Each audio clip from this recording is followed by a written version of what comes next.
folks are still out of work. But there isn't any doubt we're moving in the right direction.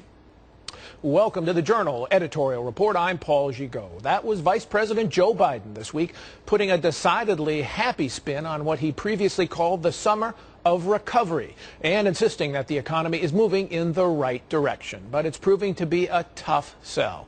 The unemployment rate is lingering at 9.5%. Consumer confidence is continuing its slide, and sales of existing homes dropped by 27% in July to their lowest level in more than a decade.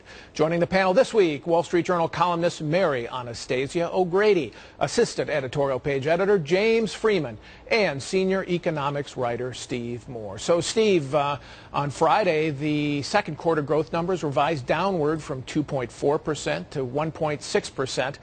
How worried are you that this is going to be a double dip, or is this just a temporary deceleration?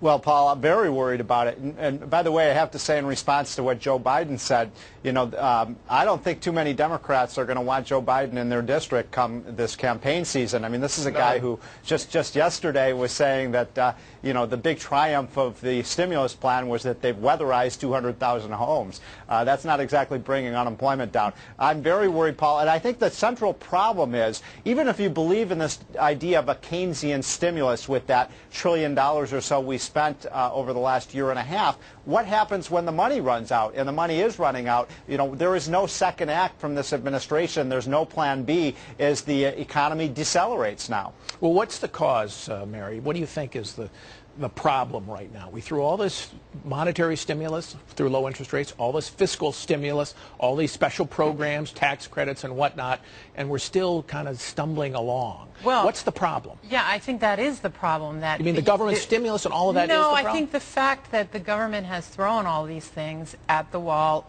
none of which have done anything, is making things worse because people are realizing there's nothing left for them to do. So if all of these things that were promised to give us prosperity again have failed, what can be done? And I think that uncertainty has paralyzed people. There's a lot of cash lying around. Corporations are famously flush with money. $2 trillion by most estimates. But there's paralysis. And when you don't have money changing hands, and in central banking terms that's velocity, money going from one party to the next, you have an economic slowdown. That's not something the Fed can fix. That's something that policy decisions by the Treasury can This is the paradox, James. We've got an awful lot of money on the sidelines. Business balance sheets are actually much improved from 2 years ago. Consumer balance sheets are improved as the savings rate has been increasing, and yet it's all sitting on the sidelines. We have what it seems like a capital strike, if you will. Nobody wants to invest. Yeah, the signals from Washington are all bad, but I agree with you. Corporations are very healthy right now, and that's why I disagree with Steve. I don't think we're hitting a double dip, but what we are hitting is just bumping along with slow growth, with a lot of uncertainty from Washington. And maybe we should cut Vice President Biden some slack. All the numbers are bad, so he's got to find some numbers that are good. So he said 200,000 homes weatherized. I love this stat because even if you think that's the key to economic growth, there are more than 100 million households in the United States. So, another century and this program will be paying huge dividends. But no, we need the message from Washington that they're going to get out of the way and let business do what it does. Steve, our friend Art Laffer had previously said that he thought this was going to be a pretty good year.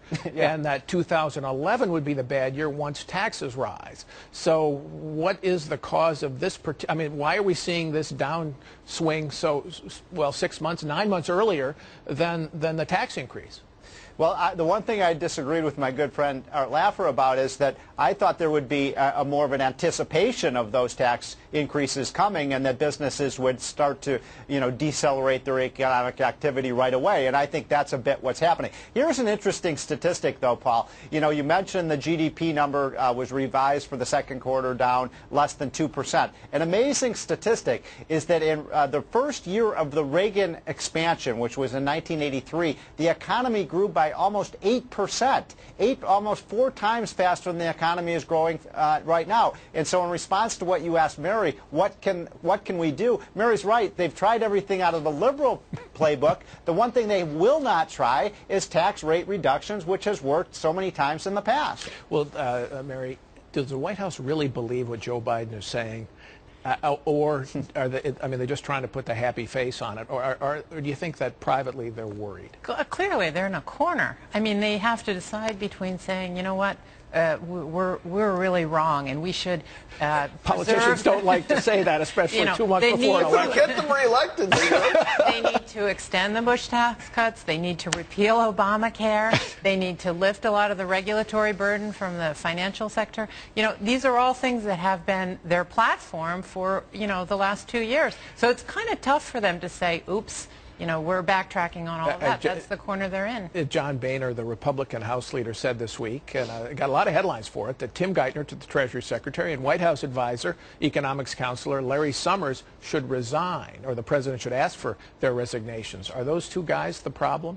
Not really. I mean, with Geithner, since he was king of the bailouts and wasn't a fanatic about paying his taxes, maybe you say that's a public service to get rid of him. But really, the problem is from the top. And so I think that kind of cosmetic move doesn't change the fact that you need a change in direction here, and it's not about rearranging the deck chairs. The Obama administration, the president, has to say, I'm gonna let this economy But grow. the president, Mary, seems to believe he's picked these economic advisors. He believes this. Yeah, he believes in government stimulus. It's more than just the president. It is the entire Democratic Party that put him in office. They believe punishing the rich, redistributing income, and they also believe in this Keynesian model of pushing aggregate demand rather than making the environment better for producers. That's their solution. And if it's not working, it's a little hard for them to. Steve, one of the things backtrack. that Joe Biden said in response to the Boehner speech was that Republicans are not offering any of their own positive ideas for how to get the economy moving again. Is that a fair criticism?